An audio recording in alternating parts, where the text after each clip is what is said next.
Hey hello everyone and again welcome back to my daily vlog.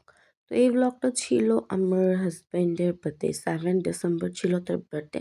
তো বার্থডেটা শুরু হয়ে গেছে, মানে ভ্লগটা শুরু হয়ে গেছে 6 ডিসেম্বর বিকাল থেকে, কারণ আমি তাকে রাতে ছোট্ট একটা কেক আর ফ্লাওয়ার্স দিয়ে একটু সারপ্রাইজ দেওয়ার চেষ্টা করছিলাম। তো সে যেই কথা সেই কাজ, আমি সন্ধ্যার আগ দিয়ে বেরিয়ে গেলাম কেক নিতে যাওয়ার উদ্দেশ্যে।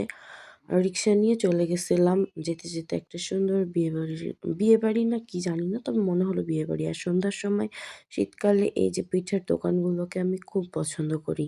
তারপরে এই যে চলে আসলাম জয়পুরহাটের এএফ জোনে তার জন্য বার্থডে কেক নিতে।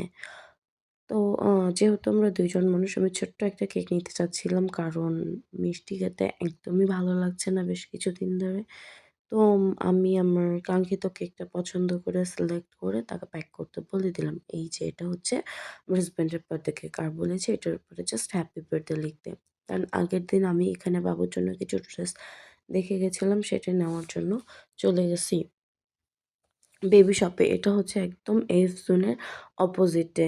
এজন্য আমি আ চলে গেছিলাম ওইখানেও। মানে কেকটাকে প্যাক করতে বলে এখানে গেছিলাম বাবুর জন্য যে ড্রেসটা আমি দেখে পছন্দ করে রেখে গেছি আগের দিন সেটা নিতে। তারপরে আমি ফ্লাওয়ার্স আনতে ভুলে গেছিলাম। আমার ফ্রেন্ডকে দিয়ে আমি ফ্লাওয়ার্সটা আনিয়ে নিয়েছি। আর কেকটাকে আমি সুন্দর করে ফ্রিজের মধ্যে রেখে দিয়েছি যাতে কোনো কিছু না হয়ে যায়। আর যেহেতু রাতে তাকে সারপ্রাইজ দিব। তারপরে এই যে ১২টার আগে আমি ঠিক এভাবে সাজিয়ে নিয়ে তাকে সারপ্রাইজ করে দিছি।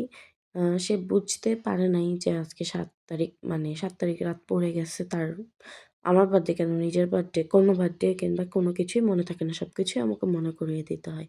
এই যে তারপরে বাবা ছেলে মিলে কেক কাটছে। এখানে আমি খুব সুন্দর করে বলছিলাম যে, "হ্যাপি বার্থডে রিহানের বাবা।" আমার ছেলে আর ও তো অনেক খুশি হয়ে গেছে। বিশেষ করে এখন ছেলের খুশিটা বেশি ম্যাটার করে। তো সে বার্থডে উপলক্ষে আমাকে এটা ট্রিট দিয়েছে। চাইনিজ আ সেট মেনু। আমরা হোম ডেলিভারি নিয়েছিলাম। সো এটুকুই। Tata bye.